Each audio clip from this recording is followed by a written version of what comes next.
Yo, it is Guido coming at you with a tactics talk, and we have a review of the much maligned GSR 3301 setter, the Tier 7 brand new British light tank. I've just finished grinding this out. I bought or free experienced all of the modules, so I did play this the 40 games. I played it with its top configuration, and you know what? I am going to blow some minds here because, and I have been saying this from the beginning, the hype train got so out of control on these, and people are still, still yapping about how bad these are, and frankly, they're not bad. All right, it's not the greatest thing since sliced bread, but it's a capable, competent scout at Tier 7. I mean, it really, truly is. In fact, I kind of liked it.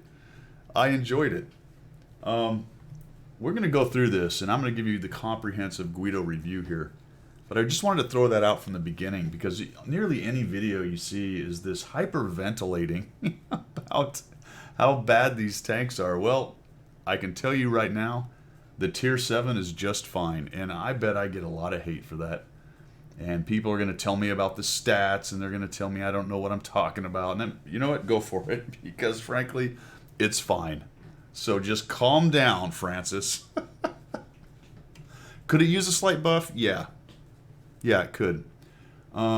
Is it nice that it's not completely overpowered in flavor of the week? Heck yeah. Thank you. That's fantastic. So if it gets a little buff here and there, make it a little bit better, that'll be great. At least it's not OP. And frankly, it's good. We're going to do the same thing as I usually do with my reviews.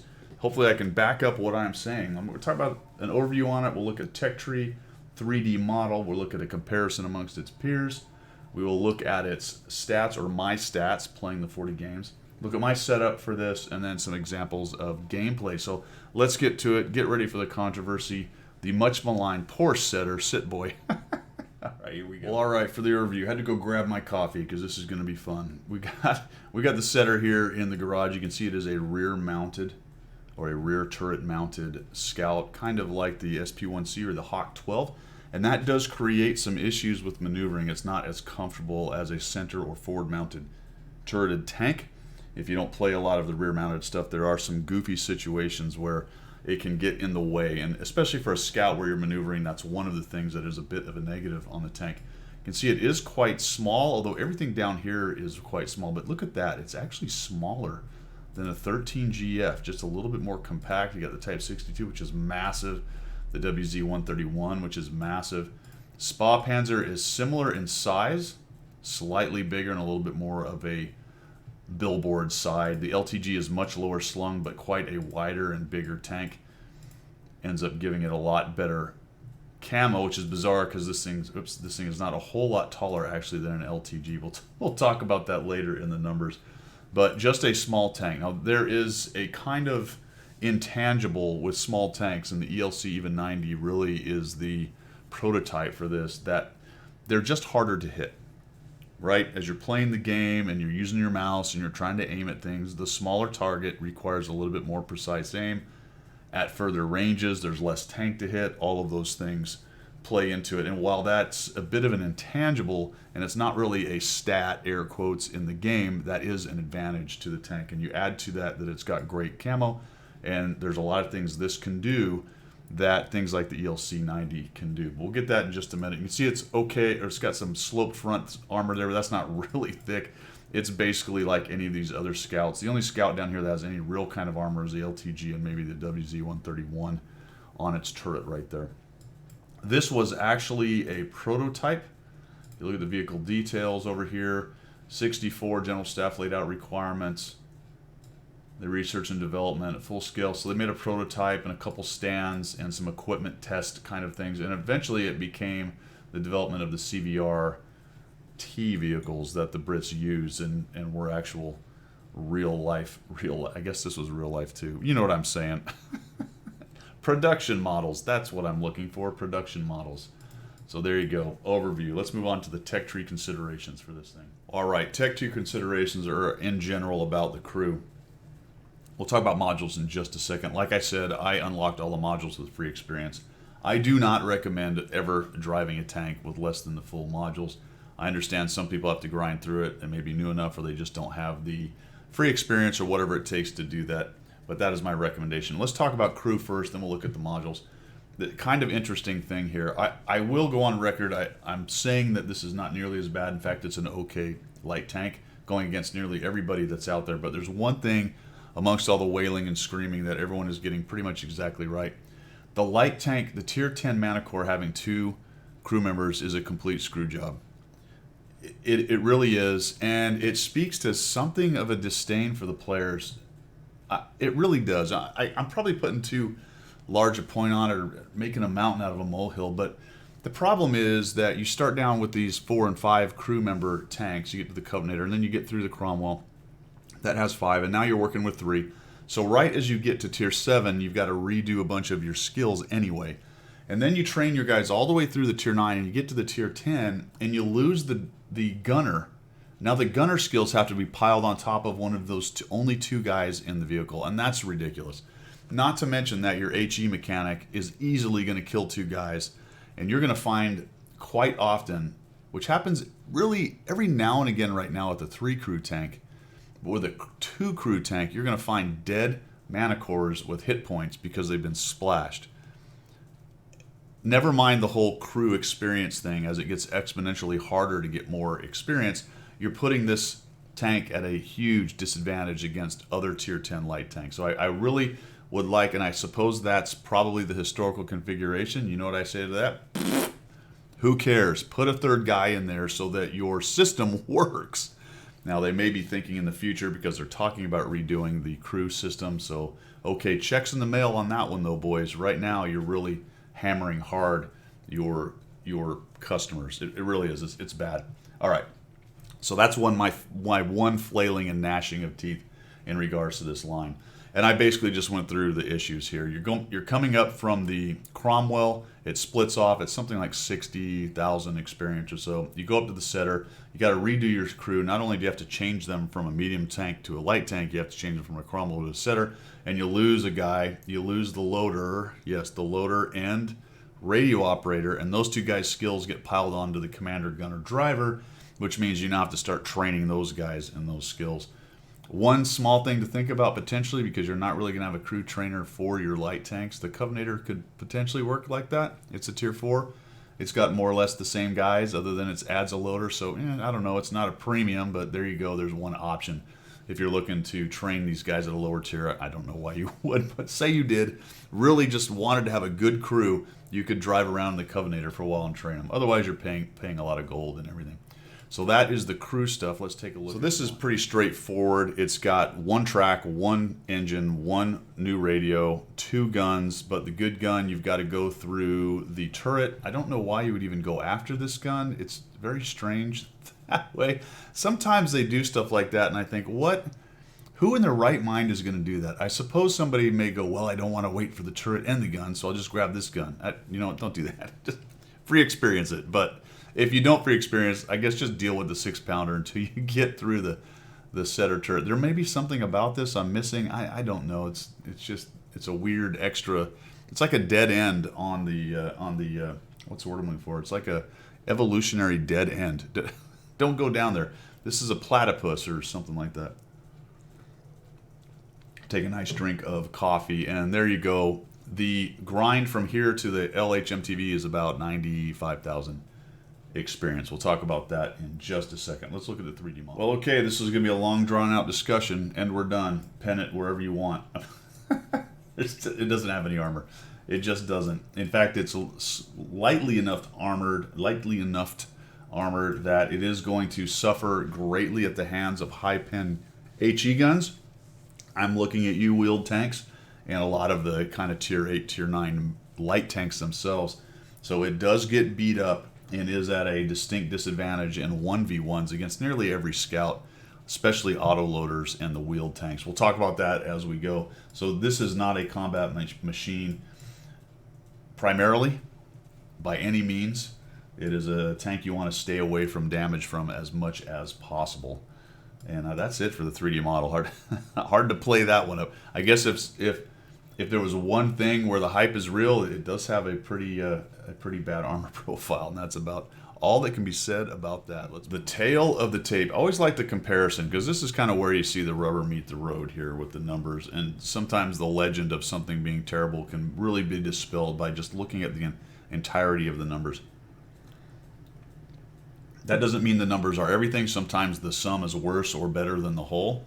But let's just look at this. With the setter, we've got most of, if not all, the Tech Tree tanks, and I've got one premium, one of the better premiums, the 1357F, just to compare and contrast right there. These are all 100% crews. They have top modules, but they don't have any skills, perks, directives, yada yada, food, any of that stuff on there. So you're getting a top configuration baseline tank with 100% crew, basically. So look at the firepower number. It's pretty close, right in there. It's got a nice pen. Definitely 180 is very usable.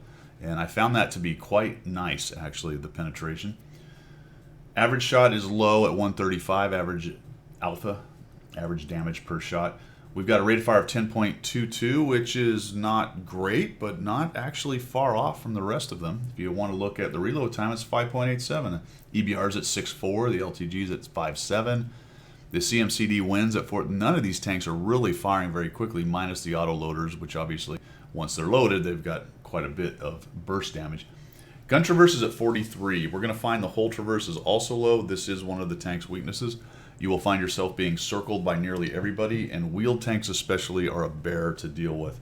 All these tanks suffer a bit from that, but this one especially because of its slow turret and hull traverse. It is a little sluggish in the maneuvering fight. Okay in a straight line, but doesn't jink and jive really very well. Gun depression is fantastic at -10, especially considering it's a rear-mounted turret, and it has a depressing elevation of 15, at which I can't really figure out. And then I looked at the LTG, and somehow the LTG has 25. I guess it has a very short breach, and the fact that it's 5 inches above the ground doesn't matter. It can look up 25 degrees. I mention this because you will find on back slopes looking up across to other slopes while you're pointed downwards, you're going to have trouble. So I did run into certain areas and terrain where I did have trouble getting the gun on because my elevation was bad. Never mind the depression, but the elevation. And because it's a scout and you'll be doing a lot of maneuvering and trying to find little nooks and crannies to hide in and fight from, this is something you're going to have to manage, and it can be a bit of an issue. Aiming time at 1.73 is really pretty good. The gun's very comfortable, to be quite honest. 0.36, you might go, oh, it's derpy. Well, look at the rest of his buddies. They're all terrible. Tier 7 scouts are not really known for their accuracy or their dispersion in any event. Average damage, okay, so yes, it does suffer in DPM, absolutely. It probably should have been more like 1,500, to be quite honest, but was it a big issue? No. Didn't bother me too much. All of the rest of the pieces were good enough that didn't hurt too much. I suspect you'll see a bit of a buff on that at some point. Look at the CMCD at 2086, 1357 at 1900, and the rest of them all 15 and above. So there's really no reason for it to be that low. The balancing idea, though, here, obviously, and I'll lift this up so you guys can see it. The balancing idea is that this is supposed to be more of a pure scout and a very camo kind of scout. We'll talk about that in just a second. But that's the general idea, and why it's going to have a bit of a lower DPM, but it certainly could use a slight buff there. You can see the armor. There's some there, but look at the sides. That's what I'm talking about. Every HE round known to man is going to pen you, and arty is not your friend. All these tanks have generally that same issue, especially from the side. Some of them do okay from the front, especially the LTG on the turret, but most of the Tier 7 scouts are very lightly armored. Engine power is low. That kind of surprised me, 220. Wow.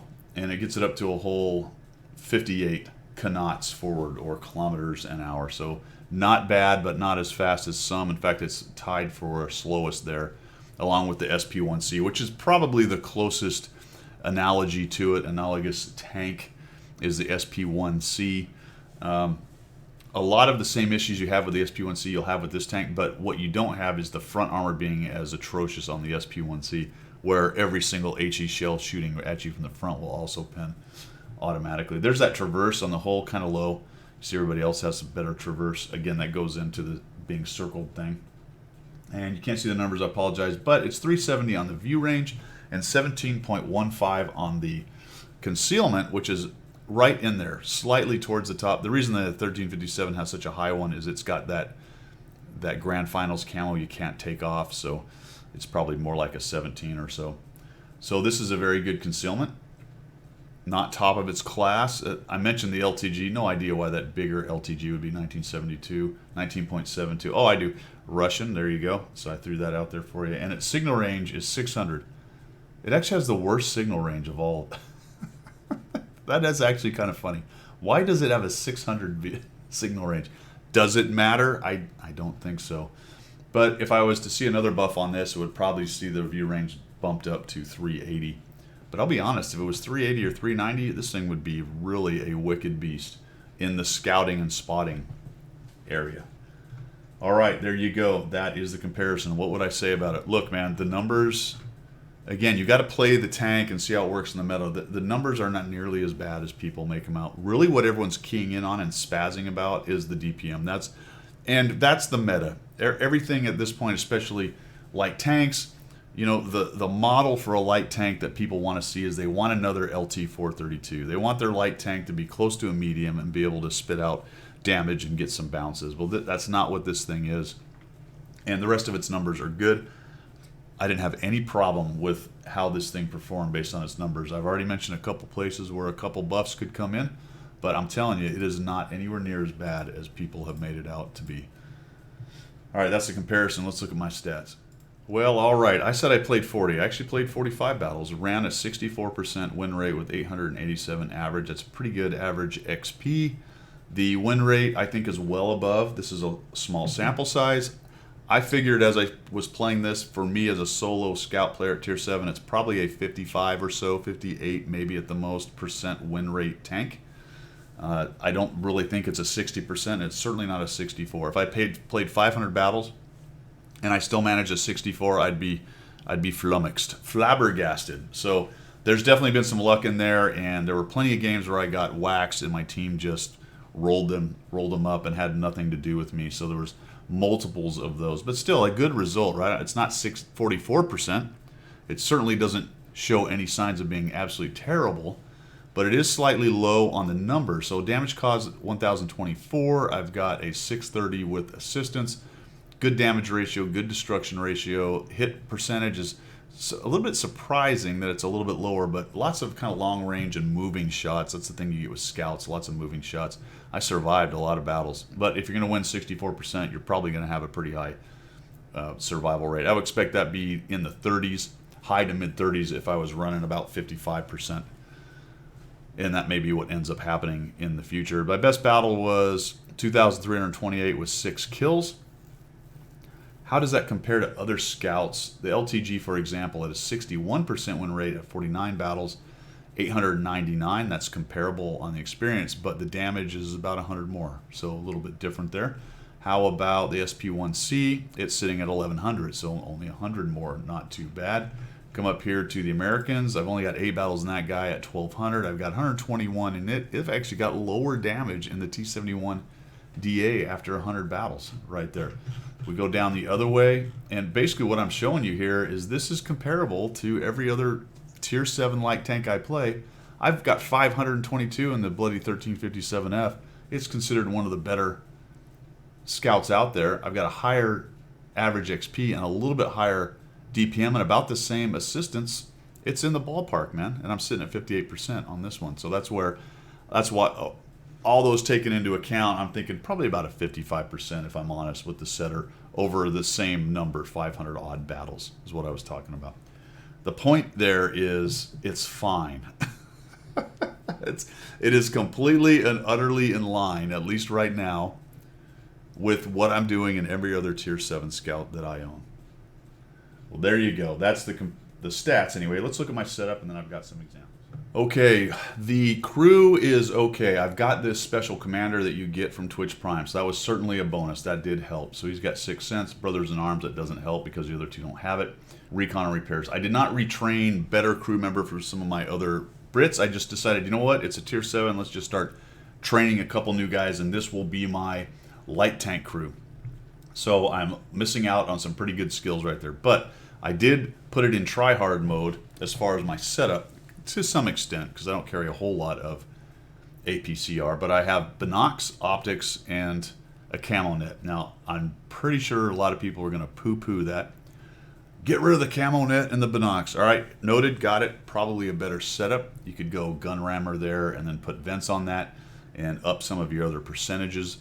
But I will tell you that this thing is a wicked passive scouter. It really is, because it can get into and out of places that a lot of other tanks can't.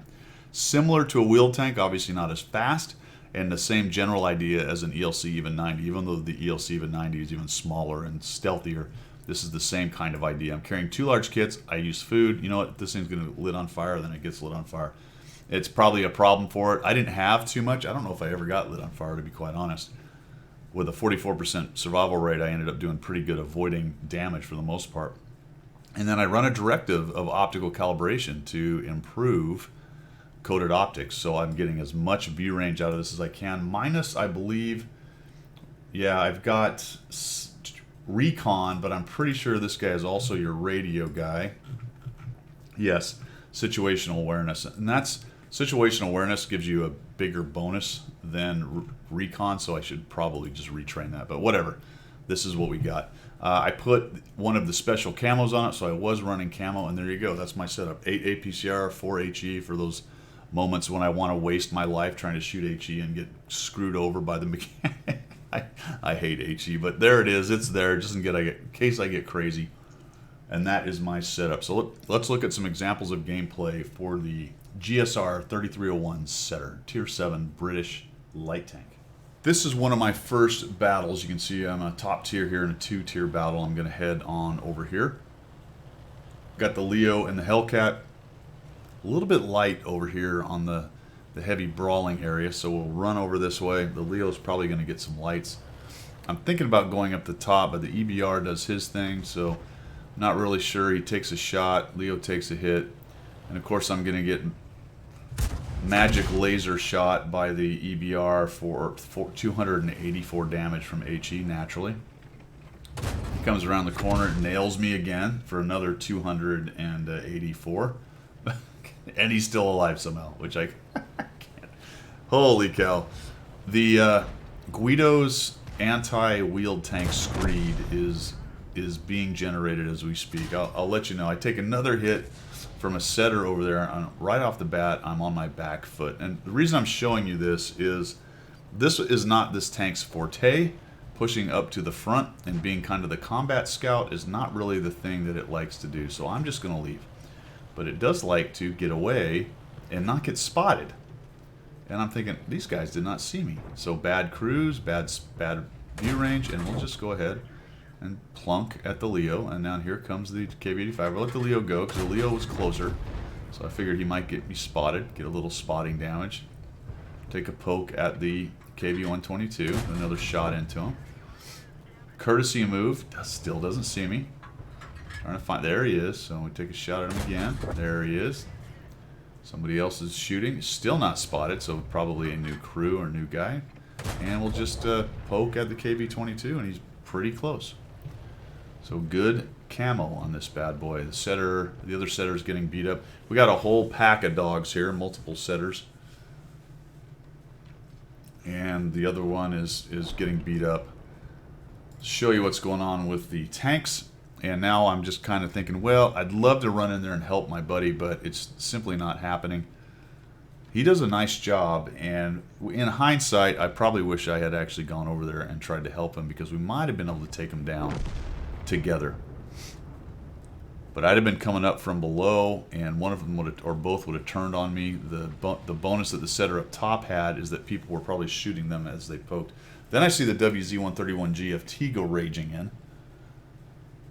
So I'm going to wait for this one to develop. What I'm expecting is more guys to come around that corner back there. So he rages up there.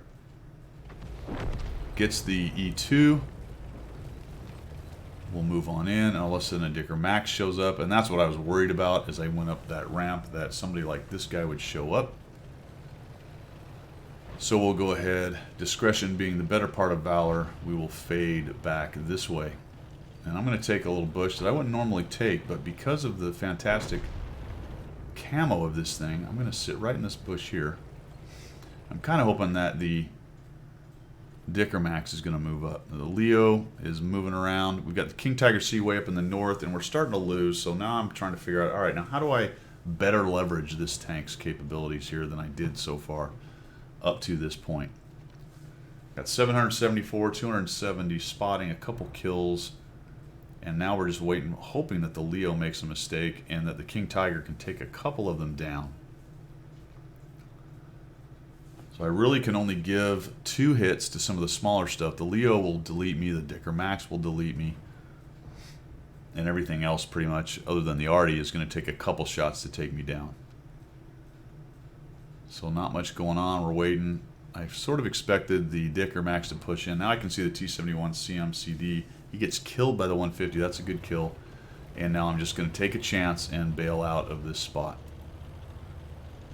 We'll head back. It looks like the Hellcat is thinking the same thing. Somebody shoots at him, and then I get spotted. So probably the Dicker's in the bush over there, just barely poking up. So we'll come over to this corner. I know that this bush is here, and we'll see if we can do some work on the AT-8. Now I only have so long because somebody's going to show up behind me. I see this other setter coming in here, and he gets that shot off before I can really get lined up. I back into here, just really hoping Artie doesn't have a shot. Cromwell is jumping all over the King Tiger, and now I want to go left. I was glad there was nobody right there in the middle. Bit surprised that the Leo didn't see me. I'm wondering if he's over there looking towards the King Tiger. The King Tiger goes down. Now we've got the Leo headed into the middle, so I'll just aim in nicely here so we can get rid of him. There we go. So he's out. And we'll head on up this away. Got 3 artillery and me to make this thing happen. There's a Dicker Max, there's another setter, and then the 3 artillery. So we'll go ahead and come down here to this bush. See if we can light up. Maybe the Dicker Max is being foolish and he's moving in. He does have a setter buddy, so they may be trying to work together. My artillery is running this way, which surprised me a bit, and all of a sudden there's the Dicker. We see him, take a shot. Probably would have been better to move back. He gets a little bit taken off by the artillery, and I'm able to sneak one in to the top there, and that's him down.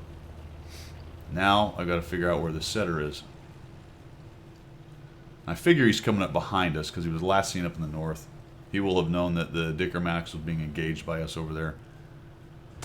I'm hoping that the artillery will be ready. The one to my right just fired, and that's not good. So I bail off the hill, hoping the artillery doesn't get to me and that the setter doesn't chase me, which he doesn't, which sort of, there we go. So the Artie takes a shot. And it's a small target. There's another one behind me. He's going after the M44, kills the M44. Artillery gets a chunk of him, and we'll go ahead and see if we can get a shot. I get lucky that he doesn't get me. Little auto aim, take a shot off him, dive down, try to make his depression issues as bad as possible, and the artillery ends up taking that guy down. So I fought him with 106 hit points, and artillery makes the difference. Now watch, there's still going to be an artillery round coming in here. Boom, and that was not far off. Even though I was wiggling and jiggling, that was not far off from where I was. Now I'm going to head up here. Now my concern is, I've only got 7 minutes. My concern is that one of the artilleries gets up into the northwest corner and is able to hide. So I'm going to clear that, and some of my compatriots take exception to that. The M44 got killed. That's right, the setter killed the M44. So we'll head up here. I'm going to speed this up because it does take me a while to find him. Go up here. I'm going to take a right turn, go up, and just clear out this top corner real quick. I got time. We'll go around this rock. Just make sure there's nothing hiding back here. And now we'll just use that great spotting. This guy's like, why are you taking the 50-cent tour? Well, because I'm looking for the enemy, dude. They can be just about anywhere at this point, and like the F3 says, we have all kinds of time.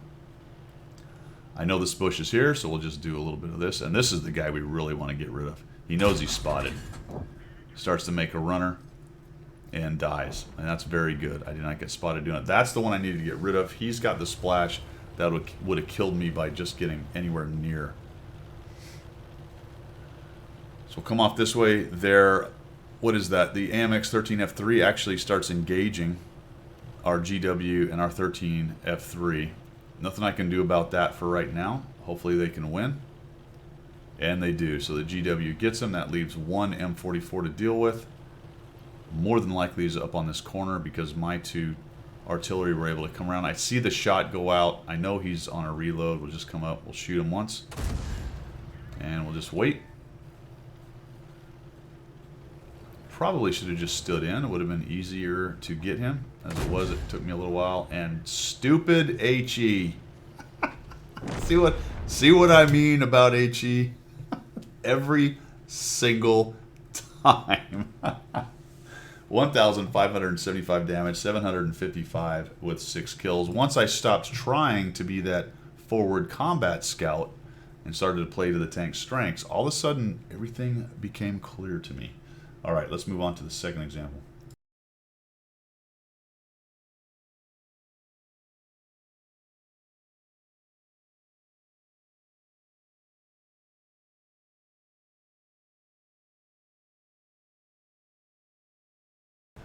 The second example, we're here on El Halouf, and it's kind of apropos the Alliance 12 mission, Catch Me If You Can. So here we go, Catch Me If You Can. We're going to head right over this away. I was thinking about diving down, but again, what I learned playing this tank is you just really don't want to be the guy up front.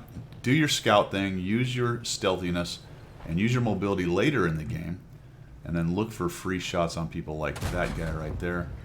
Put a little plink into him. We do get spotted, I assumed so, which is why I immediately started moving. So we'll go ahead and hang out here for just a second. The WZ, I'm not really sure what his plan is, but it appears to include going down and dying. So there he goes. Pushing on in. There's an MT-25. IS. And I need to get out of the way because they're all looking at me. Cromwell B dies. That's good. The MT is down there. And I'm going to have to try to leverage the WZ. He's down. The artillery's firing there, just sort of trying to time me. Taking a look right there to make sure nobody's on that corner. We got the MT and the 178 Bravo. You can come down this pretty quick, but you do have to be careful. You don't want to go ramping off of it. You see those shots coming in, and look at that. I bounced. Or it was a crit on my track, the IS. So I lived through that somehow. You can see the MT. We'll go ahead and zoom in on this guy, sneak a shot on him, and we'll back up around the corner right here. And this one is about getting her done. It's just, this tank really does have a lot of the things that a good player wants.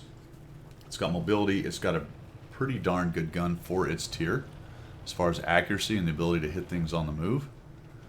It's got good camo, so you can sneak around as required. There we go, we get this little IS. Can't quite see him. Can't quite get to the arch. There we go. Sneak one in. No, we just barely miss. And then all of a sudden the WZ-111 is ammo racked and I'm down here all alone. Not ideal. Not ideal. We've got a EZ-8 above me. There's actually another tank right there. I'm backing up because I want to be able to run away. I figure once he sees me, I can bait him down here and maybe somebody will get a shot on him. I'm looking for somebody to shoot. The IS sees me, unfortunately. I'm forced down, and I'm running away because I'm sort of expecting the EZ-8 to come charging down. But now he's engaging the Sturb 74.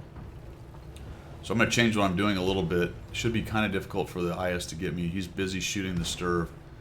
And I'm really looking for an opportunity to get up here and either kill one of these guys or take on the EZ-8. So I get lit doing that.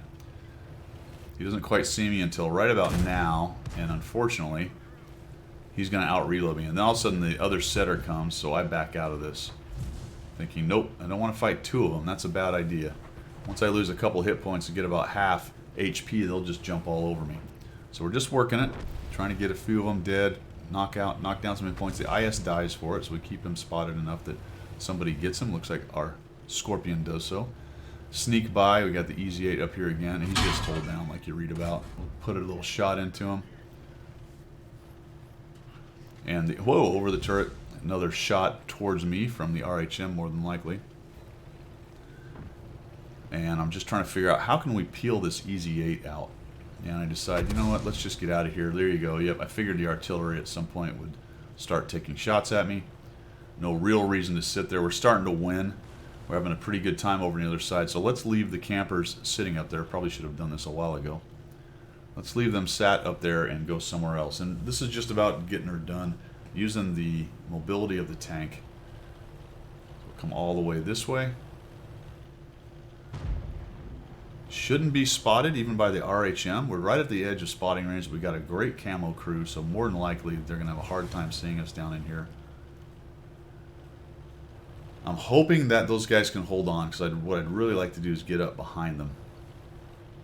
And I'm trying to find the tanks that I can't see right now. It looks like 3 of them over there and 3 of them over here, and that's 1, 2, 3, 4, 5, 6. That's all of them, actually, depending on if the RHM hasn't actually come this way. So it does take a little bit to get up this hill. It's a decently speedy tank, and unfortunately, they've rocked all of our buddies, and darn it, I was not able to get in there. But that helped. So the Su-130 takes down one of them. The artillery hits one of them. And I figure I can actually get in here, maybe get a couple shots on the Tiger, provided they don't both turn around on me right here. So we're going to come in here. I'm going to cross this. We'll just take a shot on him. There's one. And no damage. So I'll just go ahead and sneak around this. There's the IS-3. I'm going to have to take a chance and go this way. Hopefully I don't get hit. Artillery is spotting the IS-3. Let's see if you can get a chunk of him. Well, the EZ-8 dies to the Scorpion G, so that's useful. And then look at that. Look how long that was since I was spotted. M44 takes a chunk out of me. This is one of those intangibles here. It's just a tank that can do these kinds of things. It can be one place and then another. All of a sudden I see that dude up in the window. I'm thinking, holy cow. What? Another artillery shot goes into me. Just the ability to move around. I see the Su-130, more guys shooting at me. Everybody wants a piece of me. I see the Su-130 PM moving in. Finally spin back around, and I'm thinking, all right, we got this. We got an E-25, we got a Su-130 PM. The IS is a problem. I've got some gold rounds. The Tiger I should not have too much trouble pinning. We'll come around here and see what we can do. The Su-130 is down below, unfortunately. Little shot into the IS-3. Tiger doesn't really see me. I'm hoping to sneak one into him. There we go. One in the Tiger, but oh, it's crit. And I'll get one shot before he can actually turn. Sneak one in. I'm looking for a track. Get away from the IS-3. Yikes. Saw him coming. He really wanted a piece of me. Artillery into the Tiger. We'll just wait for the IS-3. Is he really going to come out? Maybe, maybe not. Tiger dies. I just kind of shoot at him just to keep him busy. C-130 should be able to go around, or the E-25. No sense going around the corner and letting the IS-3 have a free shot. Now he's backing off, so I'll come at him. He's definitely reacting and turning around to the Su-130 PM. Go around the back, and he takes a big chunk out of the Su-130. I guess the Su-130 either missed or bounced, and that wasn't ideal. But the GW takes down the IS-3. So, you know, here we are, 685 damage, 783 spotting. But this is one of the reasons I'm showing you this battle, is that with a tank like this, it's more about the intangibles at times that you're doing and not just the pure DPG. And that speaks a lot to why people end up saying things like these lines are they're terrible tanks. Well, they're not really. Now, if you're looking for DPG, if you're looking to, you know, be the greatest win 8 guy ever, I don't know, maybe not. But as far as a fun tank that works in the game, not bad at all. Come around behind him, try to sneak by him, but somebody else hits him. And then we just have the M44. So 828 no kills, 783 assists all over the battlefield, just trying to go where I'm needed, when I'm needed, and we end up with a win. All right, let's move on to the third example.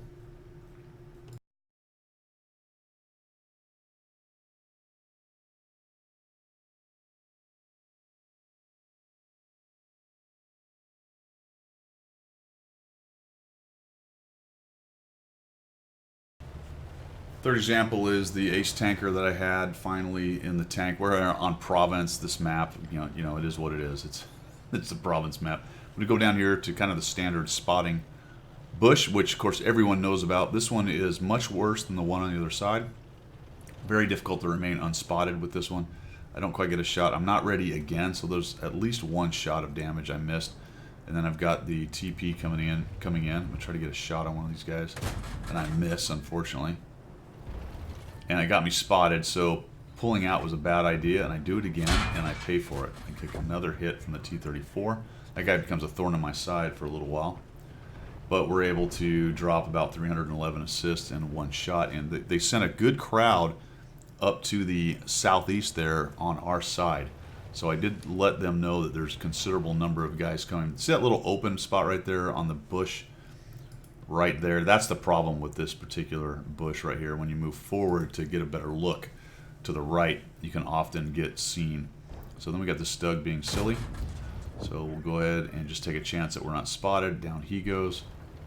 A little bit more assist. That works for me. Now I've got to start thinking about doing something else because this well is probably going to go fairly dry. Although that guy's lit, and I will spend a little bit of time sniping across here trying to shoot guys, because as we push up, especially with that M4A1 down there, we start to see some more people. We get shots on, like that Crusader right there. We'll put a shot on him, we track him. I'm thinking, oh, this would be an easy kill. I'll shoot and track him. I'm not sure I tracked him. Let's see if we can kill him right here. We get him? Yes. So down he goes. Big kid, but he's behind that building. Unfortunately, I can't quite get there. This tank will pen the side of an Oni. Pretty much no problem. And we'll just be a bit patient here. That HC number 6 doesn't look like he intends to move at all from where he is. We see the T-34, and I'm going to get a few shots here. Oh, right over him.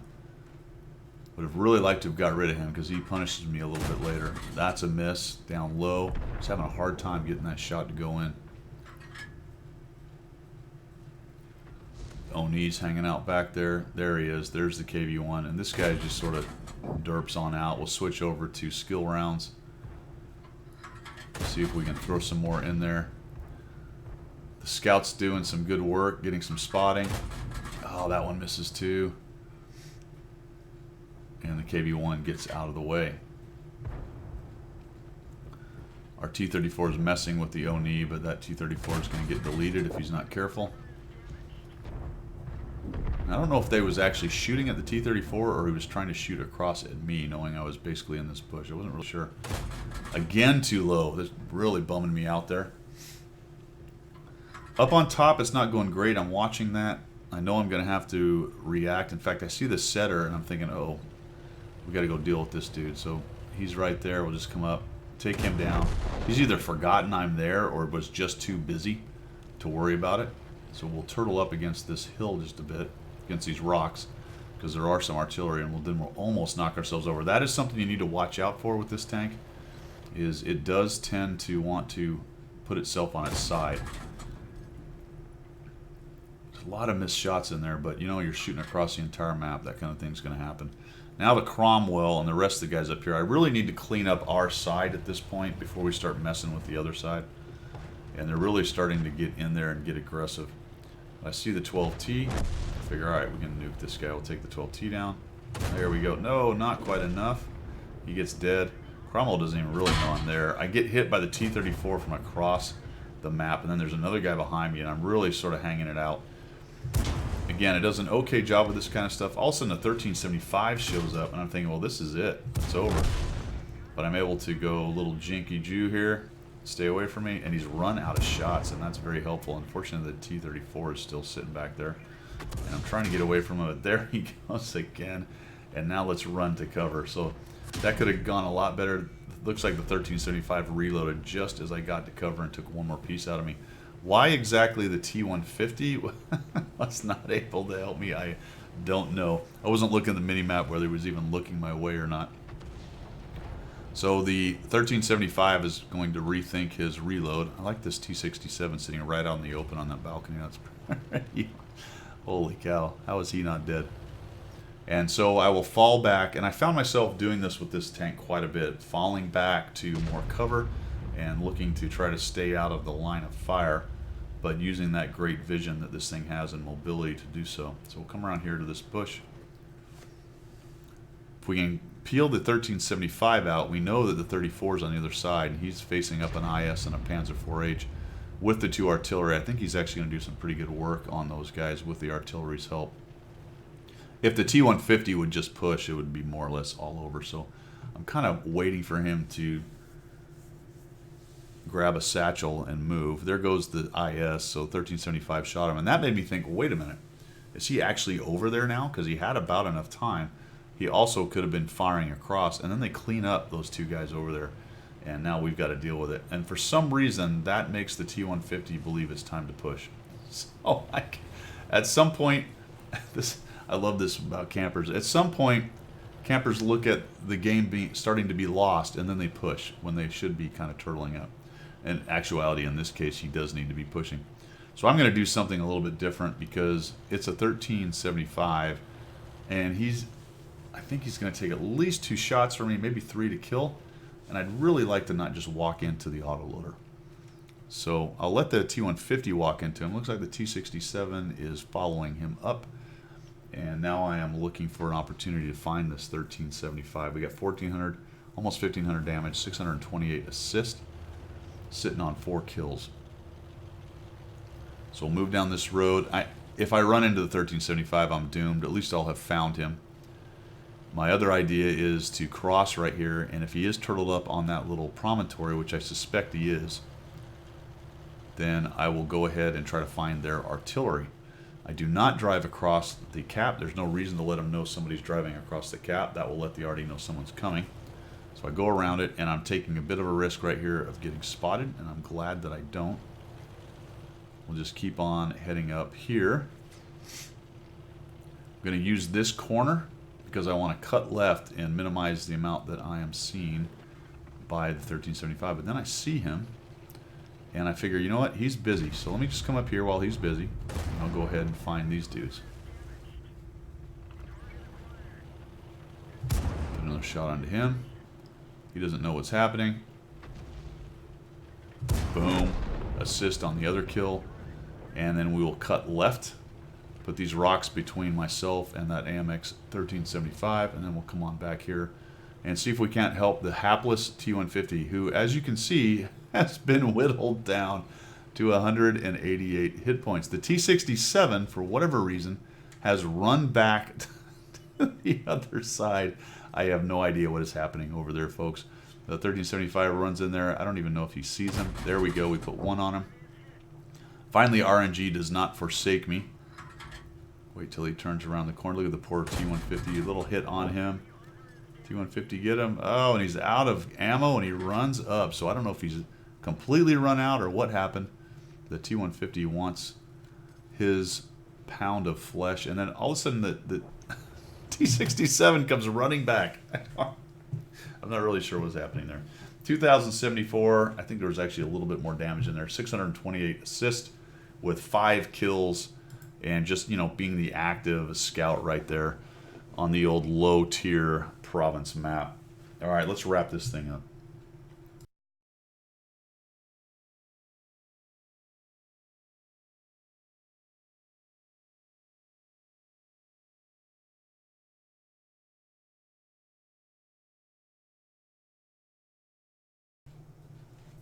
That is it for my review of the GSR 3301, the 3301 Setter Tier 7 British light tank.